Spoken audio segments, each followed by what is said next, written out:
The thing you're carrying right now, the one you think is protecting you, is actually the thing keeping you awake. That's the paradox nobody tells you about. You believe that holding on means control. You believe that gripping tighter means safety. But every night, as your body lies still and your mind refuses to follow, it's not because you have too little control. It's because you have too much of the wrong kind. Tonight, before you fall asleep, I want you to understand something that changes everything. Not through effort, not through force, but through release. This isn't about relaxation techniques or breathing exercises, though those have their place. This is about a shift, so quiet, it almost feels like nothing is happening, and yet it changes the weight of everything you carry. Ancient teachers understood this. They didn't fight the mind into silence. They understood why the mind grips in the first place, and once you understand that, the grip loosens on its own. Stay with me. By the end of this, you won't just understand why you can't sleep. You'll understand why you've been carrying so much for so long, and how to finally set it down. Here's the problem most people never say out loud. You lie down at night, exhausted, and instead of rest, your mind hands you a list. The email you forgot to send, the conversation that went wrong 3 years ago, the thing you said that you can't take back, the thing someone said to you that you still haven't forgiven. It all shows up right when you have nowhere to run from it. During the day, you can distract yourself. You can scroll, work, talk, move, but at night, there's nowhere left to hide. The noise you've been out running all day finally catches up to you the moment you go still. And so you tell yourself you have insomnia. You tell yourself your mind is just busy. But that's not quite it. What you actually have is an unset down burden. And burdens don't disappear because you close your eyes. They just get heavier in the dark. Because in the dark, there's nothing left to distract you from their weight. The weight you don't know you're holding. Most people think of stress as something that happens to them. A bad day, a hard conversation, a deadline that arrives too fast. But there's a difference between the events of your day and the weight you decide to keep carrying long after those events are already over.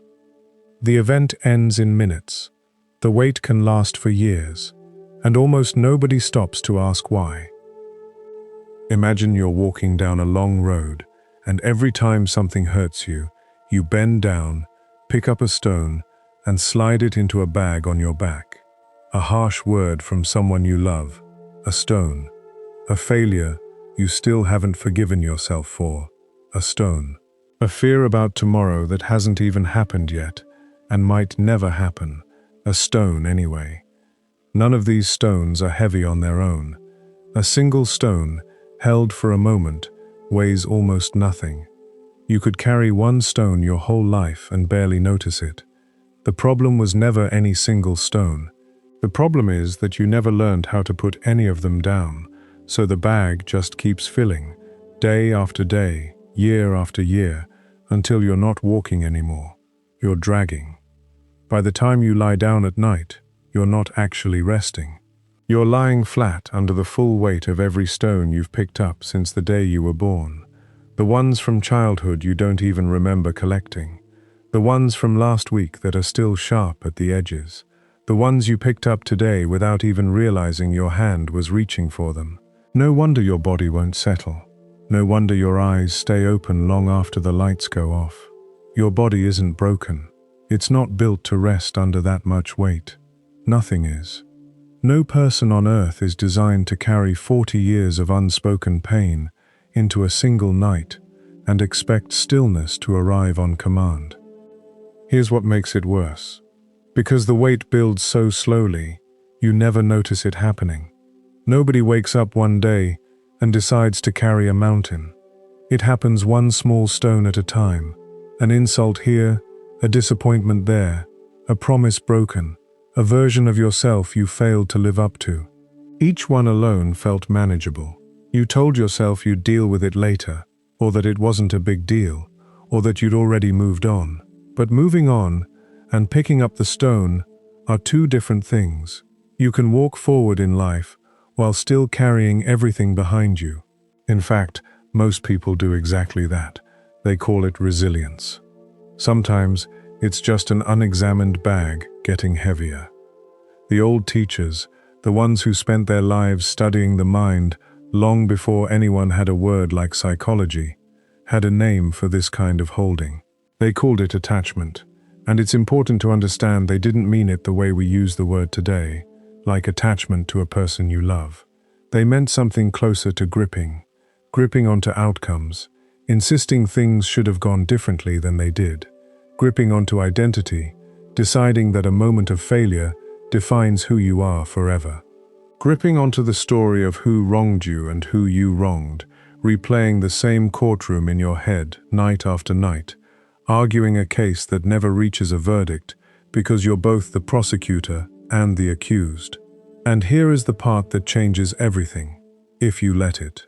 These teachers taught something that felt radical in their time, and honestly still feels radical now, in a world that tells you to hold on to everything, brand every memory, never forget, never forgive, never let go of anything that ever hurt you.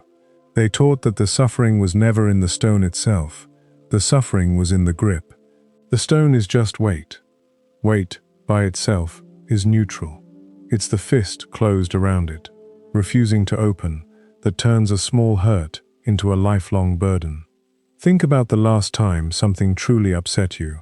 In the moment, there was pain, real, sharp, immediate. But that pain didn't last on its own. What lasted was your mind's decision to keep returning to it, to replay it, to add commentary and meaning and fear on top of the original moment until it became something far bigger than what actually happened. The event was seconds or minutes long. The suffering you built around it can last a lifetime if you let the grip stay closed. This is not your fault. Nobody taught you how to open your hand. Nobody sat you down and said, "Here's how you carry pain," without letting it calcify into permanent weight. Instead, you were taught to be strong, to push through, to not make a big deal out of things, to move forward no matter what. And moving forward with a closed fist looks like strength from the outside, but underneath it, your arm is shaking from everything you refuse to set down. There's another layer to this that most people never notice because it hides in plain sight. The stones don't just sit quietly in the bag waiting for you to remember them. They talk to each other. A stone from a failed relationship starts whispering to a stone from childhood rejection, and suddenly, a small disappointment today gets tangled up with every disappointment that came before it. This is why a minor comment from a stranger can sometimes hit you far harder than it should. It's not really about the comment. It's about every similar stone it just brushed against on its way into the bag. You're not overreacting when this happens. You're simply feeling the accumulated weight of everything that stone touched on its way down. This is also why some people seem able to shrug off things that would flatten someone else, and why the same event can devastate one person and barely register with another. It was never really about the size of the event. It was about the size of the bag already being carried when the event landed.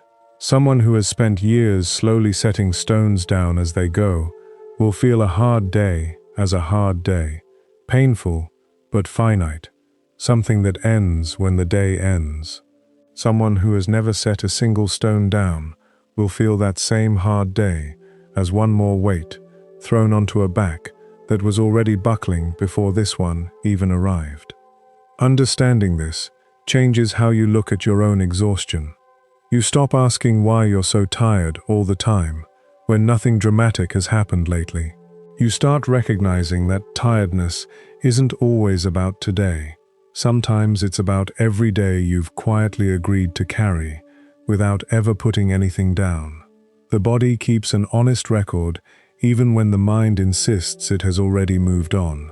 Tight shoulders that never fully relax. A jaw that clenches without you noticing. sleep that comes shallow and light instead of deep and restorative. These aren't random symptoms. They are the body's plain, wordless report of exactly how much is still being carried.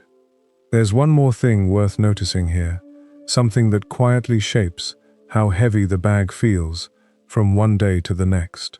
It isn't just how many stones you're carrying, it's how much attention you keep paying to the bag itself. Some days you barely notice it's there, because your attention is fully somewhere else. A good conversation, meaningful work, a moment of real connection. On those days, the weight doesn't disappear, but it recedes into the background, the way a heavy coat feels lighter when you're moving briskly towards something you care about. Other days, especially quiet ones, especially nights when there's nothing left to distract you, all of your attention turns inward and lands directly on the bag.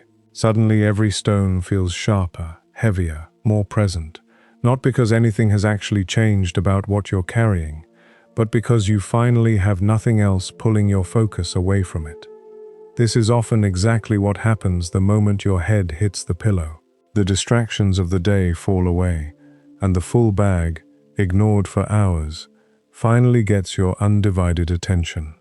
Understanding this is the first real turn in the road. Not fixing it yet, not even trying to let go yet. Just seeing clearly, for the first time maybe, that the weight you feel isn't proof that life has been unusually hard on you. It's proof that you've been gripping tightly to every hard thing that ever happened, because somewhere along the way, gripping felt like the only way to survive it. Once you see that clearly, you can finally ask the question that actually matters. Not how do I carry this weight better, but why am I still carrying it at all? Why your mind refuses to let go. Here's something you need to hear clearly, maybe for the first time, in a way that actually lands. Your mind isn't holding on to pain because it enjoys pain. It's not punishing you. It's not being dramatic or weak or broken. It's holding on because somewhere along the way, without you ever agreeing to it out loud, you taught it that holding on equals safety. And your mind, being loyal in its own strange way, has been following that instruction faithfully ever since. Think about it honestly. If you let go of the memory of being hurt, some part of you fears you'll get hurt again the same way, unprepared, caught off guard a second time. So your mind keeps the memory close, sharp, ready to warn you the moment anything similar shows up again. If you let go of the anger you feel towards someone who wronged you, some part of you fears that letting go means what they did was okay, that you're somehow giving them permission, that your anger is the last piece of justice you have left to hold on to. So you keep the anger burning, not because it brings you peace, but because putting it out feels like losing the only leverage you ever had. And if you let go of the worry about tomorrow, some part of you fears that the moment you stop worrying is the moment life finally catches you off guard, unprepared, undefended. None of this is your mind being irrational. From its point of view, this is protection. This is diligence. This is love, in its own clumsy, exhausted way. Your mind believes that if it just holds on a little longer, thinks about it one more time, turns it over one more angle, it will finally find the missing piece, the explanation that makes the pain make sense, the insight that finally settles the account, the answer that lets it rest. So it keeps replaying the scene, the argument, the mistake, the rejection, the version of events where you said the right thing instead of freezing, the version where they apologized instead of walking away. Your mind runs these loops, not as torture, but as what it genuinely believes is problem solving. But here is the truth underneath all of it, the one your mind doesn't want to admit, because admitting it means giving up a job it's been doing for years. No amount of replaying releases the weight. Not once, not ever. You can turn a single stone over in your bag 1,000 times, examine every angle of it under every possible light, and it will never once get lighter from the examining. It doesn't work that way. Replaying a memory doesn't process it. It just deepens the groove it already sits in. The way walking the same path through a field over and over doesn't make the path disappear. It wears it in deeper, until eventually it's not a choice anymore. It's just the way your feet go, without you even deciding to walk there. And here's the cruel trick your mind plays on you without meaning to. The more familiar something becomes, the safer it feels, even when it's actively hurting you. This is why people stay in the same painful thought loops for years, sometimes decades. Not because they enjoy the pain, but because the loop has become known territory. It feels falsely like control. You know exactly how this thought goes, exactly where it turns, exactly how it ends. There's a strange, twisted comfort in that predictability, even when what's predictable is suffering. Familiarity starts wearing the mask of safety, and your mind, tired and doing its best, mistakes one for the other. There's a reason this pattern feels so hard to break, and it has to do with how your mind handles unfinished things. An open loop, a story without an ending, pulls at your attention far more than a closed one. If a conversation ends with resolution, your mind files it away and moves on. If it ends mid-sentence, with hurt still hanging in the air and nothing settled, your mind treats it as unfinished business, something still requiring action, a task still sitting open on the list. So it keeps pulling you back to it, not out of habit, but because as far as your mind is concerned, the situation was never actually closed. The trouble is, most old wounds were never designed to close the way a task closes. There's no email to send that fixes a childhood moment of feeling unseen. There's no conversation you can have today that undoes what was said to you a decade ago. Your mind keeps searching for the ending anyway, treating an unfinishable situation like a solvable one, running the same search over and over and never finding the resolution it's looking for, because the resolution it's looking for doesn't exist in the form it's expecting. This is exhausting in a very specific way. It's not the exhaustion of doing too much. It's the exhaustion of endlessly searching for a door that was never actually there. There's also a quieter fear underneath all of this that rarely gets named directly. Many people are afraid that if they stop thinking about what hurt them, it means they've stopped caring, or worse, that they're somehow betraying themselves by moving forward. Holding on can feel, mistakenly, like loyalty. Loyalty to the anger, loyalty to the hurt, loyalty to the version of yourself that got wounded and deserves, in some strange internal logic, to have that wound honored through continued suffering. But loyalty to pain isn't the same as honoring what happened. You can honor a hard chapter of your life without keeping it open on every page that follows it. Closing the book doesn't erase what was written. It simply means you're finally allowed to turn the page. There's a version of this that shows up specifically at night, and it's worth naming because you've almost certainly experienced it. During the day, your mind has somewhere to put its attention: tasks, people, movement, noise.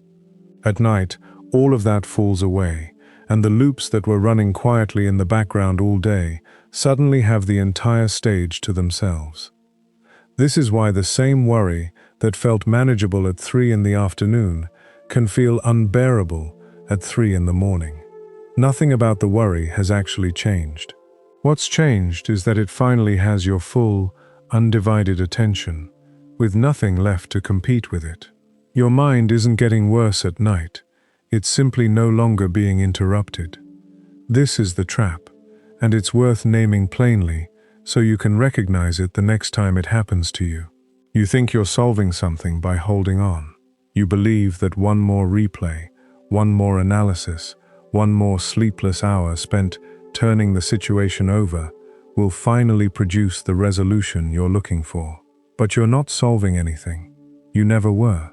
You're just getting better and better at carrying the exact same pain, refining your grip instead of releasing it, becoming an expert at holding on rather than an expert at letting go.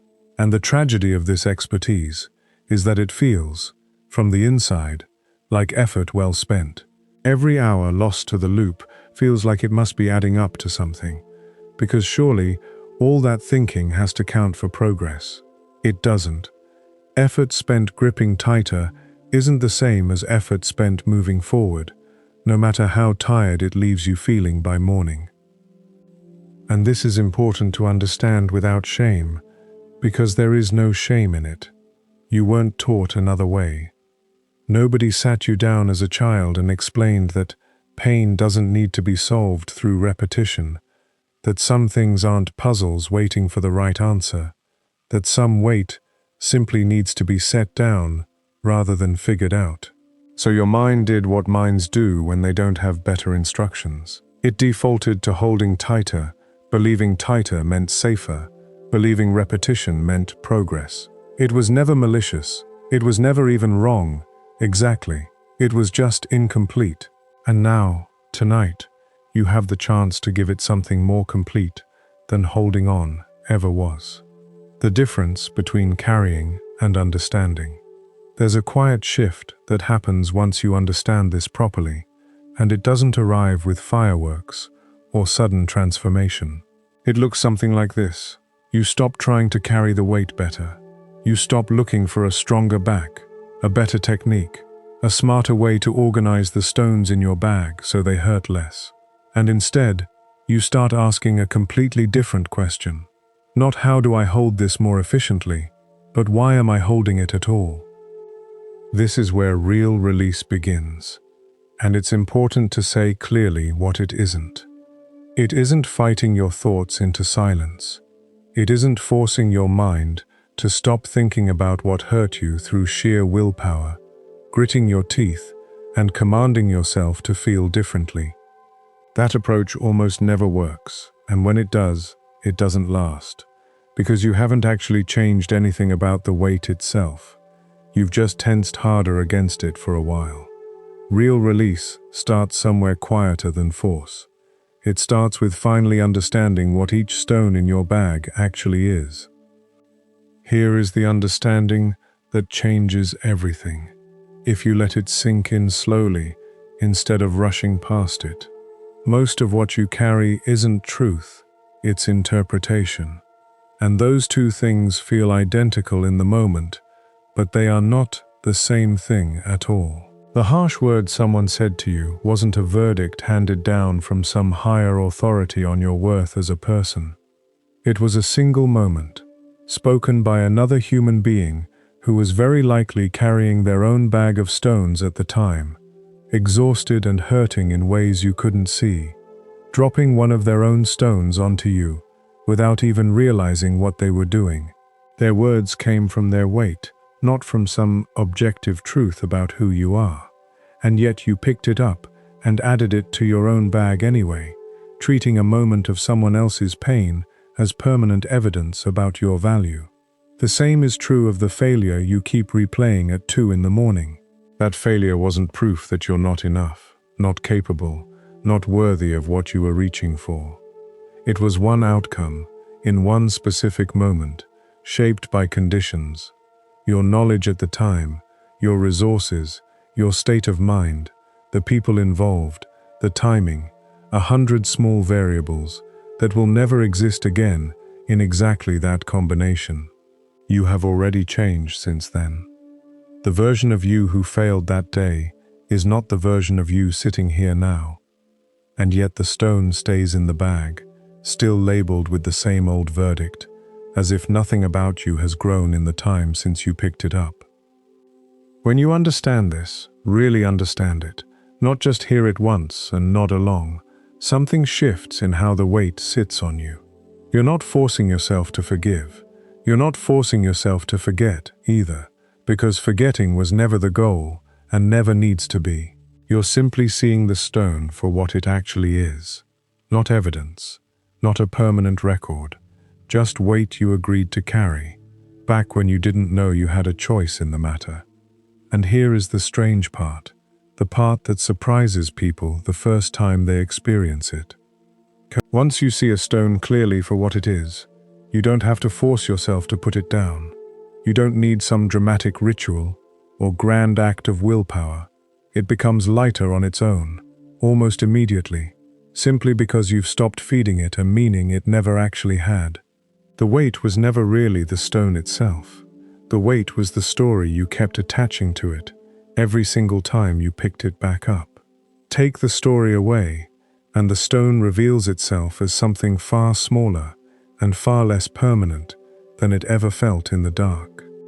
This distinction matters more than it might seem at first, because it changes where you put your effort. If you believe the weight is the stone itself, you spend your energy trying to become strong enough to carry it, or clever enough to arrange it so it hurts less, or numb enough to stop feeling it altogether. All of that is exhausting, and none of it actually works for long, because you're solving the wrong problem. But if you understand that the weight is the story, your effort goes somewhere completely different. You stop trying to build a stronger back. You start gently questioning the story itself. Is this interpretation actually true, or is it just the first explanation your mind reached for in a painful moment? The one that happened to stick because nothing came along to challenge it. Most stories we carry were never chosen carefully. They were assembled quickly, in moments of hurt, when the mind was doing its best to make sense of something confusing and painful in real time. A child left out of a group decides, in that instant, that something is wrong with them, and that verdict quietly rides along into adulthood, never once revisited, never once questioned, simply assumed to be true because it was decided so long ago and nobody ever came back to check the math. An adult who fails at something important decides, in the sting of that moment, that they are simply not capable, and that conclusion gets filed away as fact, rather than as one interpretation among many possible ones. This is how stones get their labels, quickly, under pressure, without much scrutiny, and then carried for years, as if the label were carved in stone itself, rather than written in a moment of pain that has long since passed. Understanding gives you the chance to go back and actually check the label, not to relive the pain, not to dig it all back up and suffer through it again, but simply to look at the old verdict with the eyes you have now, eyes that have seen more of life, that understand more about how complicated people and situations really are. And very often, when you look again with those eyes, the old verdict simply doesn't hold up. The harsh word wasn't really about you. The failure wasn't really proof of anything permanent. The rejection wasn't really the final word on your worth. It was just the first explanation available in a moment when you were hurting too much to look for a better one. There's a gentleness required for this kind of looking, one that most people were never taught. It's easy to look at an old wound with judgment, deciding you should have understood it correctly the first time, that you were foolish for believing the story you believed. But you weren't foolish. You were young, or hurt, or overwhelmed, or simply doing the best you could with the information and the tools you had at the time. Checking the label now isn't an act of criticizing your past self for getting it wrong. It's an act of finally giving your past self the clearer eyes they didn't have back then. This is not correction, it's completion. You're not undoing what happened. You're simply finishing the understanding that got interrupted by pain the first time around. This is the difference between carrying and understanding, and it's a difference worth sitting with for as long as it takes to actually feel it, not just think it. Carrying is exhausting because it treats every stone as permanent, unchangeable, something that must be endured forever, exactly as it is. Understanding doesn't ask you to endure anything. It simply asks you to look honestly at what you've been holding and to notice, often for the first time, that most of it was never as heavy or as true as it felt in the grip of your closed hand. And once you notice that, even just once, you carry every future stone a little differently. You start checking labels sooner. You start questioning the story before it has years to harden into fact. That alone is worth more than any amount of strength you could have built trying to carry the old weight better. The practice of setting it down, one breath at a time. You don't release a lifetime of weight in one night. That's not how this works, and anyone who tells you it is hasn't actually lived it. Whole years of stones don't dissolve because you read one script or listen to one voice before bed. If someone promises you total release by morning, they're selling you something that doesn't exist. What actually exists, and what actually works, is much smaller than that, and much more honest. What you can do, tonight, is set down one stone, just one, not the whole bag, not even close, just one. This might sound disappointing at first, especially if you came here hoping for something bigger, some single technique that finally clears everything out at once. But think about how the bag got so heavy in the first place. It wasn't one catastrophic event that filled it overnight. It was one stone at a time, added quietly, almost without noticing, across years. If that's how the weight built up, then that's also how it comes down. Not through one dramatic release, but through the same patient, quiet process, running in reverse. One stone tonight, maybe another tomorrow. This is slow work, and slow work is still work, and it is the only kind that actually holds. As you lie there tonight, let one thought rise on its own. Don't go searching for it. Don't dig through the archive looking for the worst one to prove a point to yourself. Just let whatever comes up naturally rise to the surface. Usually it will be the loudest one, the one that keeps circling back no matter how many times you've already thought it through today. Instead of pushing it away the way you usually do, instead of reaching for your phone or forcing your mind onto something else, do something different this time. Look at it plainly. Just look. Ask yourself one simple question. Is this something happening right now, in this exact moment, in this room, in this bed? Almost always, when you actually stop and check, the answer is no. It's a memory of something that already happened, replaying itself as if it's still occurring. Or it's a fear about something that hasn't happened yet, and might never happen at all, borrowing tomorrow's weight and dragging it into tonight far too early. Either way, it isn't actually here. It only feels present because you keep carrying it into the present, moment after moment, night after night, as if setting it down even for a few hours would mean losing something important.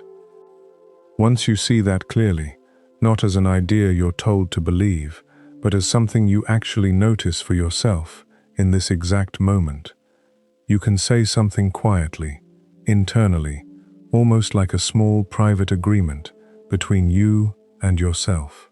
I don't need to carry this into tonight, that's all. Not forever, if forever feels too big right now. Not even forgiveness, if forgiveness feels like a bridge too far to cross tonight. Just not into tonight. That's the whole practice, in its entirety. Not fixing the situation. Not solving whatever caused the stone to exist in the first place. Just setting it down for these particular hours, so your body finally gets the one thing it's been quietly asking for all along, underneath all the noise and the racing thoughts, and the restless turning from side to side. Space. This is why so many contemplative traditions, across so many different cultures and centuries, built their nighttime practices around release rather than resolution. They understood something that modern life tends to forget. You don't have to resolve your entire life before you're allowed to rest. You don't need every open question answered, every relationship repaired, every mistake corrected, every fear addressed, before your body has earned the right to sleep peacefully. That standard is impossible, and holding yourself to it guarantees you'll never actually rest, because life will always have at least one unresolved thing sitting somewhere in the bag. The practice was never about emptying the bag completely. It was always about learning to stop adding new stones to tonight's load, and gently setting down whatever you can reach, one at a time, without demanding the whole bag disappear at once. There's a specific way to actually do this, beyond just understanding the idea of it. When the loud thought rises tonight, notice where you feel it in your body. Maybe it's a tightness in your chest, or a clenching behind your eyes, or a kind of pressure sitting low in your stomach. This physical sensation is the stone, in a very real sense, not just an abstract memory, but something your body is actively holding on to right now. As you breathe out, imagine that exhale carrying a small piece of that tightness with it. You're not forcing the thought away. You're not arguing with it or trying to prove it wrong. You're simply allowing your breath to loosen the grip around it, one exhale at a time, the way a tightly closed fist slowly opens when you stop consciously clenching it. This won't feel dramatic. It's not supposed to. There's no lightning bolt of relief, no sudden rush of peace flooding through you. What you'll notice instead, if you actually pay attention, is something much quieter, a slight loosening, a fraction less pressure than there was a few breaths ago. That's enough. That's the whole point. You're not trying to erase the stone in one motion. You're just proving to your own nervous system that release is possible, that holding on isn't the only option, that your hand actually can open, even if only a little, even if only for tonight. Do this again tomorrow night, and the night after that. Not as a chore, not as another task to add to an already long list of things you're supposed to be doing for yourself, but as a small, quiet habit of tending to what you're carrying, instead of ignoring it until it becomes unbearable. Over time, and it does take time, you'll notice the bag actually does get lighter.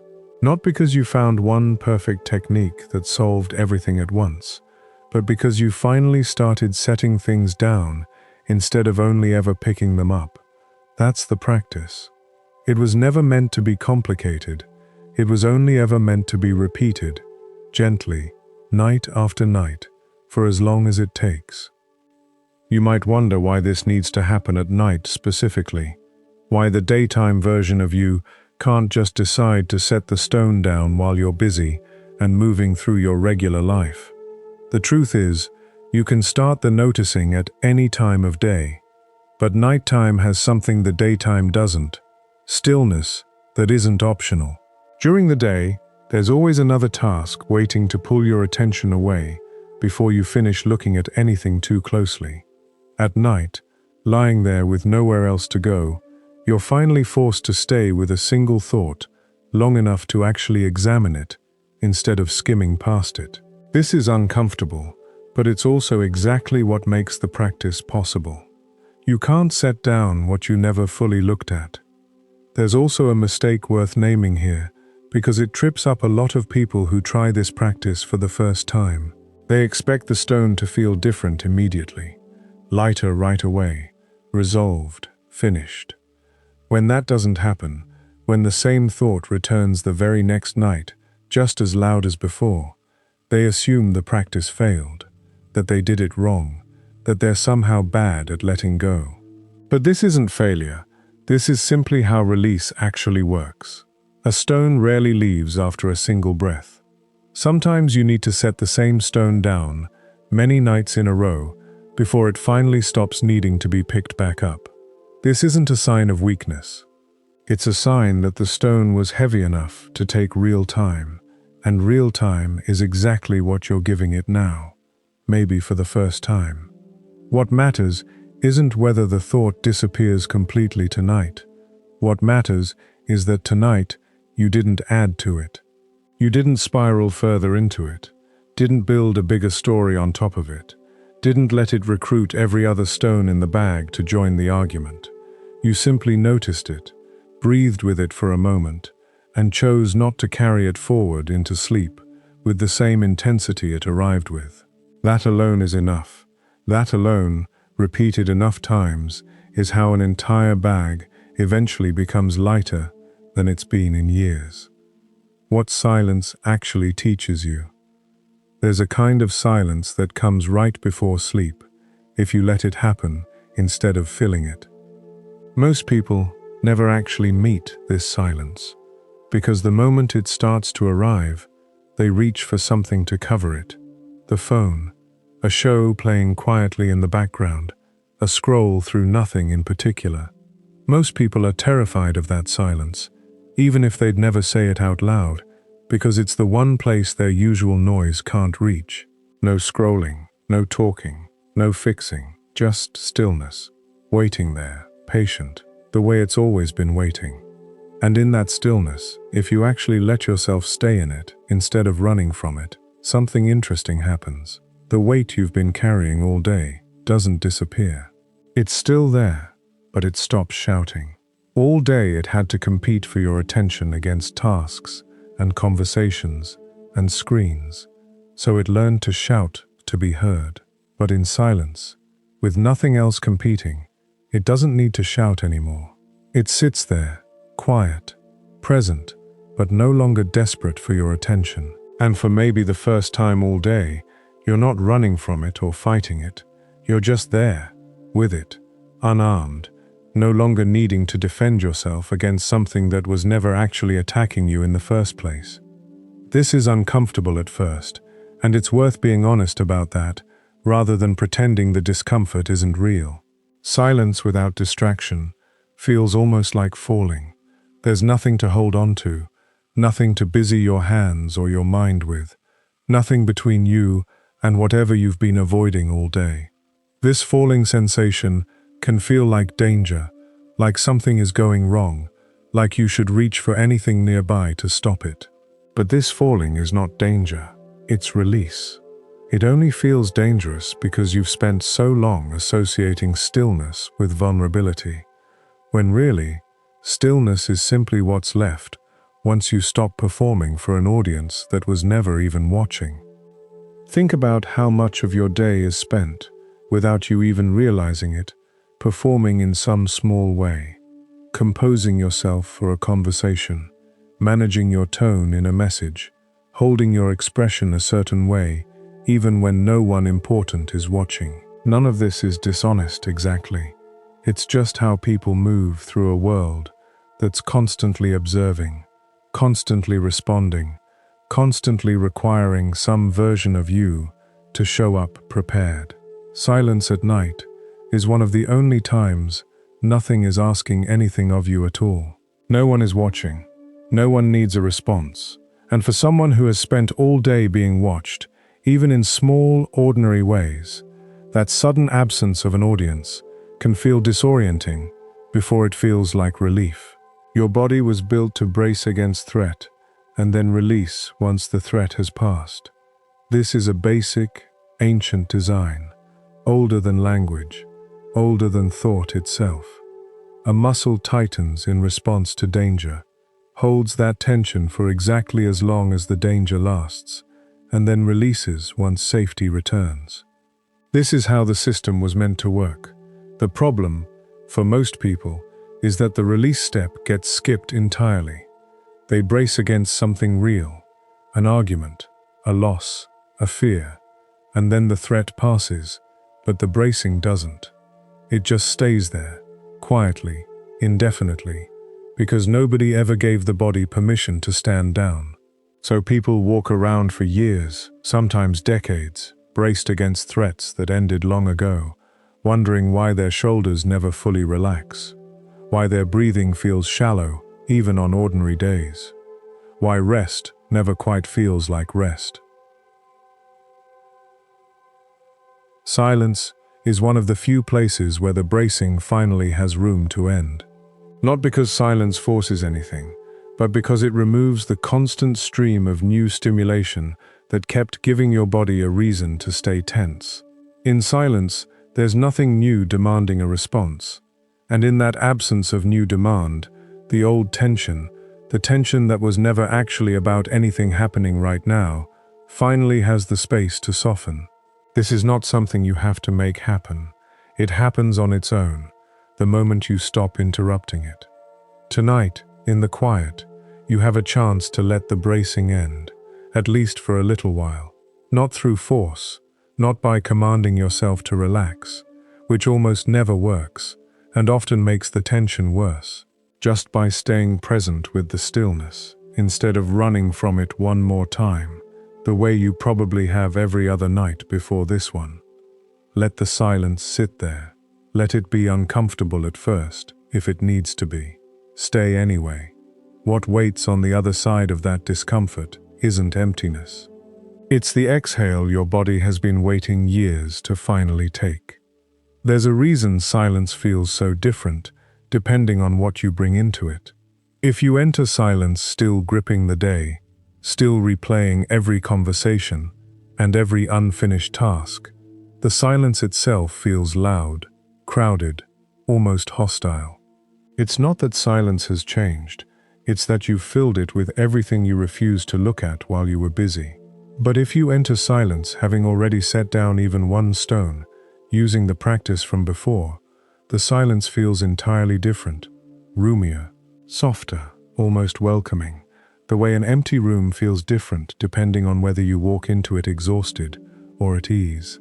This is why the two practices work best together, rather than as separate tools. Setting down a stone makes the silence easier to enter, and entering the silence makes the next stone easier to find. This is worth understanding, because it explains why some nights feel unbearable and others feel almost peaceful, even when nothing about your actual circumstances has changed between them. The difference usually isn't the day itself. It's how much you were willing to set down before lying still. Silence doesn't create the weight. It only reveals whatever weight you were already carrying. The same way turning off a loud room doesn't create the quiet. It simply lets you finally hear what was underneath the noise the whole time. Many people spend their entire lives avoiding this kind of silence, filling every possible gap with something, background noise while falling asleep, scrolling until their eyes finally give out, anything that keeps the stillness at bay. And it's understandable why. If you've never learned that stillness is safe, avoiding it feels like self-protection. But avoidance has a cost that compounds quietly over years. Every night, you fill the silence instead of meeting it. The bracing stays exactly where it was. The body never gets its chance to stand down, never gets confirmation that the threat has actually passed. So the tension becomes chronic, not because anything dangerous is actually happening anymore, but because nothing ever came along to tell the nervous system it was finally safe to let go. Meeting the silence, even briefly, even uncomfortably, is how that message finally gets delivered. Not through words, not through convincing yourself intellectually that everything is fine, but through the simple, direct experience of sitting in stillness and discovering that nothing bad happens. That discovery, repeated enough nights in a row, is what actually teaches the body to release the bracing it's been holding for years. Silence doesn't just precede sleep. It's part of what makes deep, genuine rest possible in the first place. There's a small but important shift that tends to happen for people once they've met this silence a few times without running from it. They start to notice the difference between a thought that needs their attention and a thought that's simply passing through.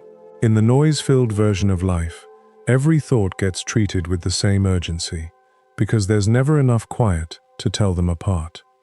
But in silence, you start to notice that some thoughts arrive, sit for a moment, and drift on without needing anything from you at all, while only a few actually carry real weight worth examining.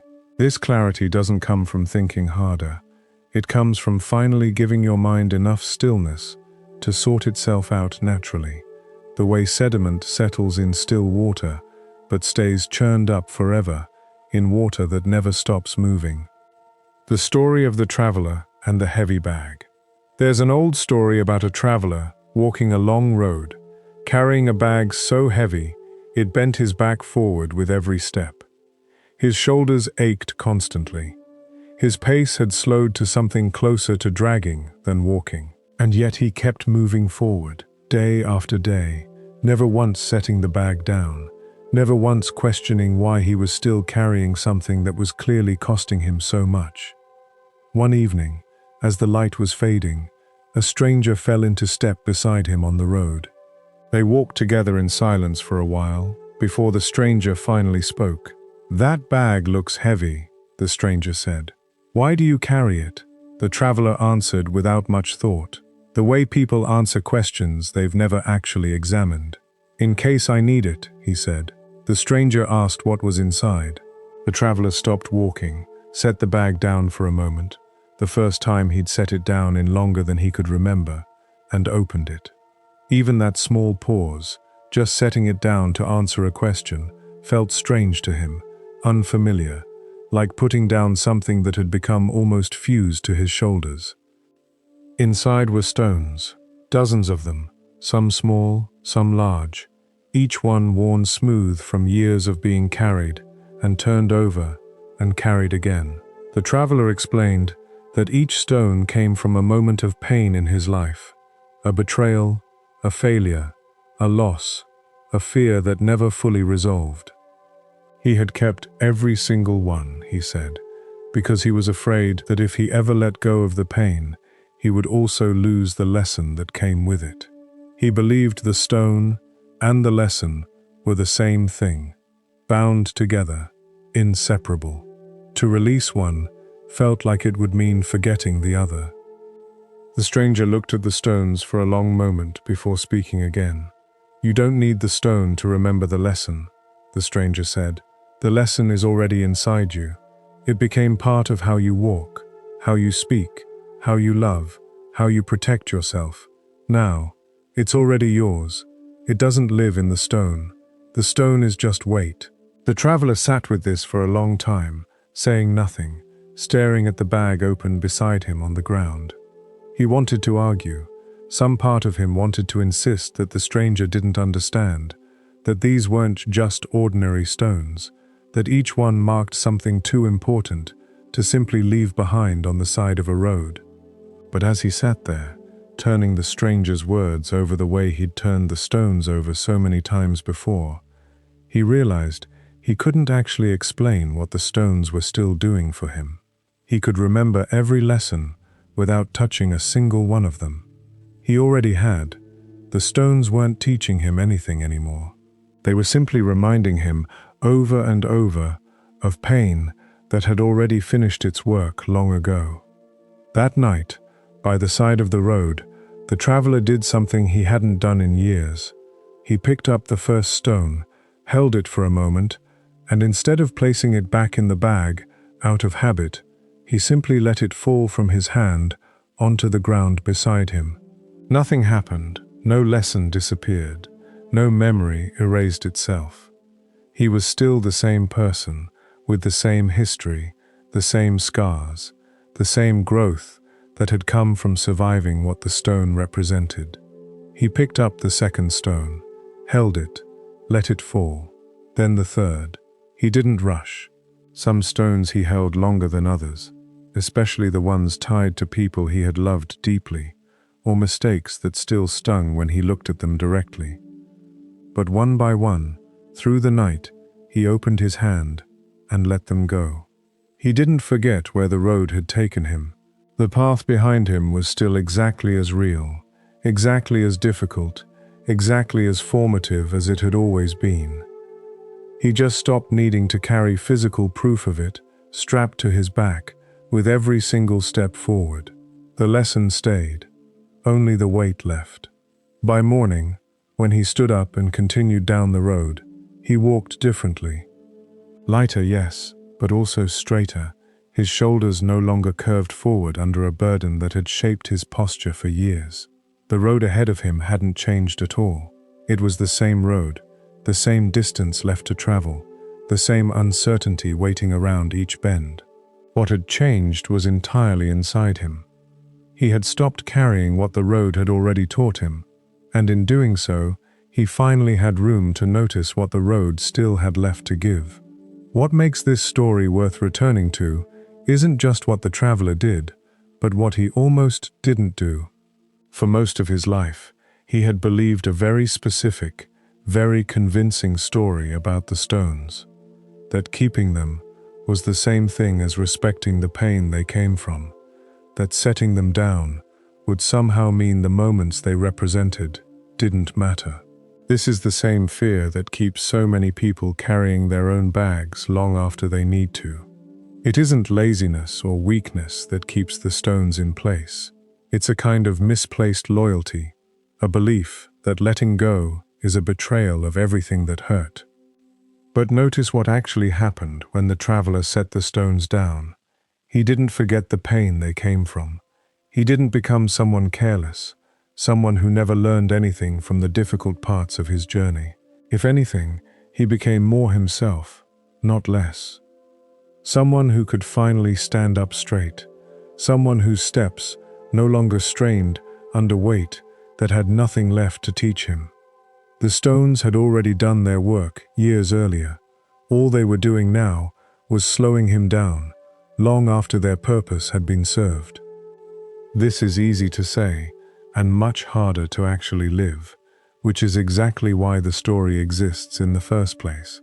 Not as a simple instruction, but as something to sit with, to return to, on nights when the weight feels too heavy to imagine ever setting down. The traveler didn't release all his stones because someone told him a clever line about lessons living inside him, instead of in the bag. He released them because he finally sat still long enough, in the quiet of that evening, to actually look at what he was carrying, one stone at a time, instead of letting the whole bag remain one unexamined, undifferentiated mass of weight. That's the part worth carrying forward from this story, more than any single line of dialogue. Not the idea that release is easy, because it wasn't easy for him either. He sat with each stone, some longer than others, before finally letting them fall. But the idea that release is possible, that a bag carried for a lifetime can still be set down, one stone at a time, by someone willing to finally stop walking long enough to look inside it. You don't have to release everything tonight. The traveler didn't do it in a single moment either. He did it stone by stone, through one long night, because that's the only pace release has ever actually moved at, for anyone, in any story, in any life. And perhaps the most important part of the story is the part that happens after it ends, the part never written down because it didn't need to be. The traveler kept walking. New roads came. New difficulties arrived, as they always do for anyone still moving forward through life. And there would have been new stones too, small ones at first, the ordinary weight that any life picks up simply by being lived.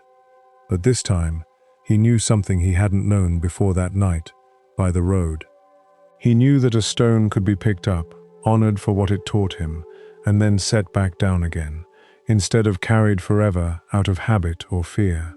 That knowledge, more than the empty bag itself, was the real gift of that long night. Not a life free of stones, but a life no longer afraid of setting them down. Why letting go doesn't mean you didn't care. One fear keeps people gripping tighter than they need to, tighter than they even want to, if they're honest with themselves. They believe that if they let go of the pain, it means the pain, or the person, or the moment, didn't matter. That releasing the weight is somehow the same as saying none of it counted. This is one of the deepest misunderstandings about release, and it's worth sitting with directly, slowly, without rushing past it, the way most people do when this fear rises up in them. Think about where this fear actually comes from. Somewhere along the way, most people absorb an idea, rarely spoken out loud, but deeply felt, that suffering is proof of love, and that the size of your pain is somehow the measurement of how much something mattered to you. Under this belief, letting go feels dangerous, almost like betrayal. If you stop hurting over someone who wronged you, doesn't that mean what they did wasn't so bad after all? If you stop replaying a loss every night, doesn't that mean the person you lost mattered less than you thought? If you stop carrying the shame of a mistake, doesn't that mean you're letting yourself off too easy? This logic feels airtight from the inside, which is exactly why so many people spend years, sometimes entire lives, trapped by it. But look at this logic closely, and it starts to fall apart. Pain was never actually the measurement of love. It was simply what happened when love, or connection, or hope, met something that hurt it. The size of your pain tells you how much something touched you. It doesn't need to keep telling you that, over and over, for years, in order for the meaning to remain true. A love that mattered doesn't require ongoing suffering to prove that it mattered. It already proved it, the moment it was real. Continuing to suffer afterward isn't extending the proof. It's just extending the suffering, long after the point has already been made. Letting go of the weight isn't erasing what happened. This distinction matters more than almost anything else in this entire practice. So it's worth saying plainly and repeating. Releasing a stone doesn't undo the moment that created it. The person who hurt you still hurt you. The loss you experienced still happened, still shaped you, still left its mark somewhere real. Setting the stone down doesn't rewrite any of that. What it does is something much simpler and much kinder. It's choosing not to let what happened define every single night that comes after it, indefinitely, for the rest of your life, as if the moment never ended and never will. You can honor a moment without carrying it forever. These aren't contradictory acts, even though they can feel that way when you're used to believing that honoring something requires holding on to its full weight indefinitely. Think about how you honor someone who has passed away. You don't do it by staying frozen in the exact moment of loss for the rest of your life, refusing ever to feel joy again, refusing to move forward, treating every subsequent happy moment as a kind of betrayal. You honor them by carrying what they gave you, what they taught you, what they meant to you, forward into a life that continues, changed by their presence, but not permanently paralyzed by their absence. The same is true of every other kind of pain. You can remember a person, or a mistake, or a moment of hurt, without keeping the wound perpetually open, without insisting the bleeding never stop, as some kind of tribute to how much it once mattered. The lesson stays. The stone doesn't have to. This might be the single most important sentence in this entire teaching, so let it actually land instead of skimming past it the way you might skim past a phrase that sounds nice but doesn't quite register. Everything that hurt you taught you something about people, about yourself, about what you will and won't accept, about what you value, about how you want to move through the world differently going forward. That teaching is already complete. It already happened. It's already woven into how you think, how you love, how you protect yourself, how you show up in your life today. You don't need to keep reteaching yourself the same lesson every single night by replaying the pain that first delivered it. The lesson graduated a long time ago. Only the stone stayed behind, out of habit, long after its job was finished. This is not indifference, and it's worth being very clear about that distinction, because indifference is often exactly what people fear release will turn them into. Someone who releases their pain isn't becoming someone who stops caring, someone cold, someone who shrugs off what once mattered as if it never did. It's actually the opposite of that. Indifference would mean never having cared enough to be hurt in the first place. What you're doing instead, by setting the stone down, is something far more mature than either gripping forever or not caring at all. It's finally caring enough about your own peace, your own rest, your own one precious life, to stop punishing yourself with weight that already did everything it was ever going to do. The weight isn't protecting the memory of what mattered. It's just hurting the person carrying it, for no reason beyond old habit and an old, mistaken belief that pain and love were somehow the same thing. There's a kind of quiet freedom available once you actually believe this. Not just intellectually, but somewhere deeper, somewhere that changes how your body responds when an old memory rises at night. You stop bracing against the thought, as if letting it soften would somehow dishonor what it represents. You stop feeling guilty for wanting peace, as if peace itself were a betrayal of everyone and everything that ever hurt you.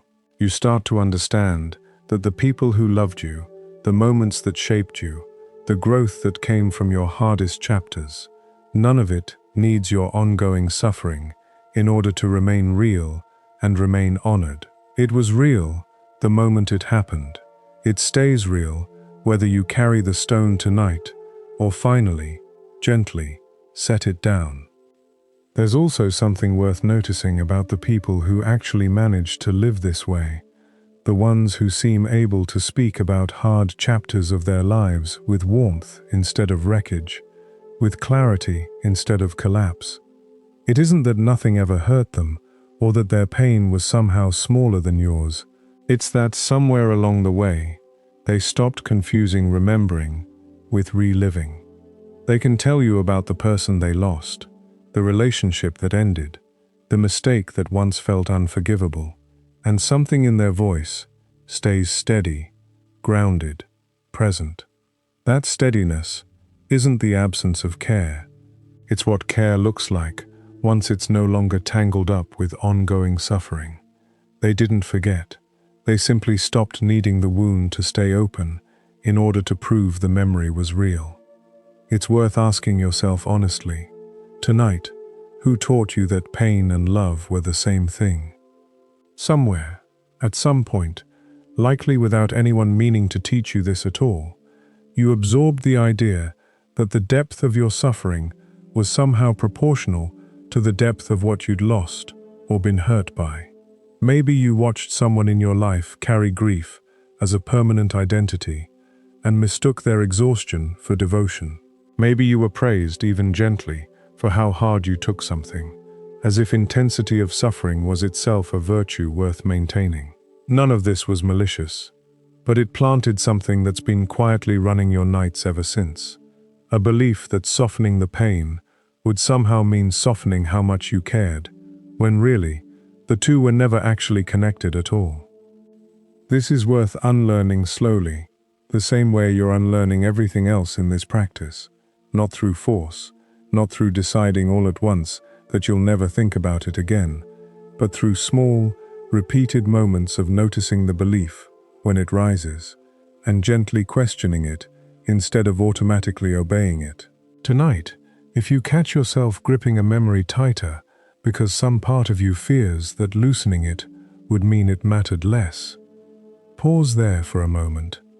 Ask yourself plainly, has holding this tightly, all this time, actually made it matter more? Or has it only made you more tired, without changing the truth of what it meant, one single bit? So tonight, if an old ache rises, one connected to someone you loved, or a version of yourself you're still grieving, or a mistake that still stings when you think about it, you don't have to choose between caring and releasing. You were never actually required to choose. You can care deeply, permanently, in a way nothing can take from you, while also finally letting the weight of it rest instead of forcing yourself to carry it wide awake, night after night, as if setting it down even for a few hours would somehow erase everything it meant. The moment everything shifts. Here is the quiet thunder, the one truth underneath everything we've walked through tonight, the one that ties every stone, every story, every breath, together into something simple enough to actually carry forward. You are not tired because your day was long. Long days end. Long days, difficult as they are, have a natural edge to them, a beginning and an end, and your body knows how to recover from those on its own, given the chance. What's actually happening, night after night, is something different, something quieter and far more exhausting than any single day could ever be. You are tired because you have been carrying yesterday, and the day before that, and years before that, into every single night, one stone at a time, believing the whole time that letting go meant losing something important, something you couldn't afford to lose. This belief, more than any actual event in your life, is what has been keeping you awake. Not the argument itself, but the 1,000 replays of it. Not the loss itself, but the refusal to ever fully set it down. Not the mistake itself, but the decision, made quietly and without much examination, that carrying its weight forever was somehow required, somehow the responsible thing to do, somehow proof that you took it seriously. That belief has cost you more rest than the actual pain ever did. The original hurt happened once. The carrying of it has happened every single night since. Think about the actual math of this, because sometimes seeing it plainly helps more than any metaphor ever could. A hard conversation might last 10 minutes. A betrayal might unfold over a single afternoon. A failure might take a moment to happen and a moment to register. And yet the replaying of that 10 minutes, that single afternoon, that one moment, can stretch across months, years, sometimes an entire lifetime, if nothing ever interrupts the pattern. The event was small compared to the years spent revisiting it. This isn't a criticism of you. It's simply an honest look at where the exhaustion has actually been coming from. It was never mainly the event. It has always, mostly, been the carrying. But you lose nothing by setting the stone down. This is worth repeating slowly, because it runs against everything the exhausted, overprotective part of your mind has believed for years. You only lose the weight. That's all. Not the memory, not the meaning, not the relationship it came from, or the version of yourself who lived through it. What made you who you are? The growth, the understanding, the strength you built from surviving whatever the stone represents. That stays with you, fully intact, completely unaffected by whether you carry the stone into tonight or finally let it rest on the ground beside you. It was never in the stone. It was always in you, built into how you think and love and move through the world now, whether or not you keep the physical proof of it strapped to your back with every step. This is the moment everything shifts, if you let it. Not a dramatic transformation, not some sudden burst of enlightenment that changes your entire life overnight. Just a quiet turning, the kind that happens internally, invisibly, the kind no one else would notice from the outside, but that changes everything about how the weight sits on you from here forward. You stop believing that holding on is the price of having cared. You stop believing that your exhaustion is simply the cost of living a full, meaningful life, something you just have to accept and endure forever. You start to understand, maybe for the first time in years, that rest was never something you had to earn by resolving everything first. It was always available, the moment you were finally willing to open your hand. There's a particular kind of relief that arrives with this understanding, one that's hard to describe until you've actually felt it. It isn't excitement. It isn't even happiness exactly. It's closer to the feeling of finally setting down something heavy after carrying it for so long you'd forgotten what it felt like to walk without it. Your shoulders remember first, before your mind fully catches up.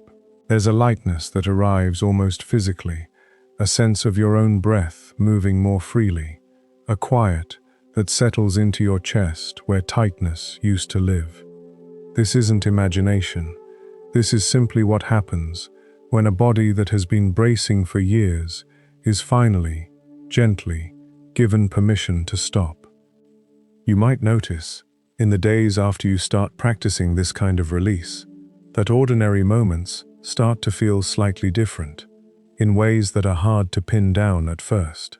A conversation that once would have triggered an old, familiar spiral might simply pass through you now, noticed but not gripped. A memory that used to arrive with a jolt might arrive more softly, present but no longer sharp enough to steal your breath. This isn't because the memory changed. It's because you changed how tightly you were holding it. The stone is the same stone. Your hand is simply no longer clenched around it the way it used to be. The moment you understand this, sleep stops being something you have to force. It stops being a battle fought every night against a mind that refuses to quiet down. A mind that seems determined to keep replaying every unfinished thing until it finds an answer that was never actually there to find.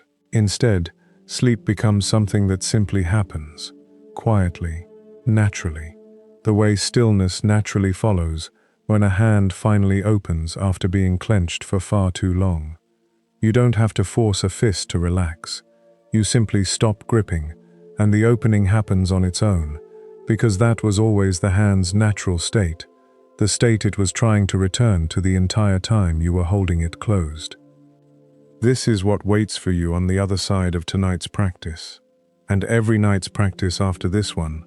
Not a life free of stones, because life will always hand you new ones. That's simply what it means to be alive and to care about things. But a life where you finally know how to set them down, instead of carrying every single one forever, out of habit, out of fear, out of a belief that was never actually true.